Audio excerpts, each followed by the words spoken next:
দেখো রবিবার, তোমাদের আজকে আমি মাংস রান্না করছি, একটু অল্প করে চিকেন করছি, তাই ভাবলাম তোমাদের সঙ্গে শেয়ার করি। প্রথমে আমি এগুলো সব মাখিয়ে নিয়েছি, লঙ্কার গুঁড়ো, হলুদ, আদা রসুন, টমেটো, সর্ষের তেল সব মাখিয়ে এইভাবে বসালাম। মাংসটা আস্তে আস্তে করবো, তাই ভাবলাম তোমাদের একটু দেখাই। এদিকে দেখো আলুগুলো আমি ভেজে রেখেছি, নুন হলুদ মাখিয়ে একদম লাল করে ভেজে রেখেছি। এগুলো মাংসটা যখন কষে যাবে তখন মেশাবো। আর এদিকে দেখো আমি একটা পালং শাক কুমড়ো দিয়ে একদম পুরো মিশিয়ে দিয়েছি, খেতে খুব টেস্ট লাগে। ফোড়নে একটুখানি রসুন ফোড়ন দিয়েছি, আর একটুখানি পেঁয়াজ দিয়েছি, মাখন দিয়ে এটাকে ভেজেছি পুরো।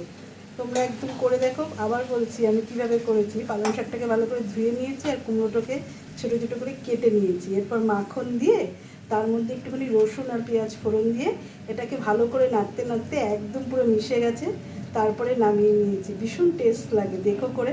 আর এইদিকে দেখো সর্ষে দিয়ে পমপ্লেট মাছ করেছি। তোমরা তো সবাই জানো আমি মাংস খাই না, ওই জন্য মাছ করেছি পমপ্লেট, একদম সর্ষে দিয়ে গা মাখা হয়ে করে। রবিবারের এই মেনুগুলো করেছি। তোমরা কে কী করছো জানিও রান্না করতে করতে, তাই ভাবলাম তোমাদের সঙ্গে একটু শেয়ার করি। এবার মাংসের মধ্যে আমি আলুটাকে মিশিয়ে দিচ্ছি, মিশিয়ে দিয়ে একটু নেড়ে নেব। নেড়ে নিয়ে তারপর আমি জল দিয়ে দেবো। মাংসটা পুরো কষে গেছে, দেখো তেল বেরিয়ে গেছে। আর এটা বেশি ঝোল করব না, মিডিয়াম করব, একদম শুকনোও করব না। এবার জল দিয়ে দিচ্ছি,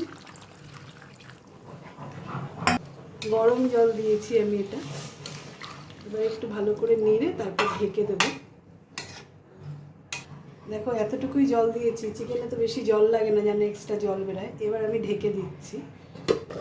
চলুন বন্ধুরা দেখি কতটা হলো। দেখুন একদম ফুটে গেছে, সেদ্ধও মনে হয়ে গেছে, একটু চেক করে নিচ্ছি। আলুগুলো তো ভাজা সেদ্ধ হয়ে গেছিলো, চিকেনটাও সেদ্ধ হয়ে গেছে। বাস বন্ধুরা, এবার একটুখানি গরম মশলা দেবো আর নামিয়ে ফেলবো। আমি এতটাই ঝোল ঝোল রাখবো। কেমন হয়েছে সবাই কিন্তু অবশ্যই কমেন্ট করে জানাবেন।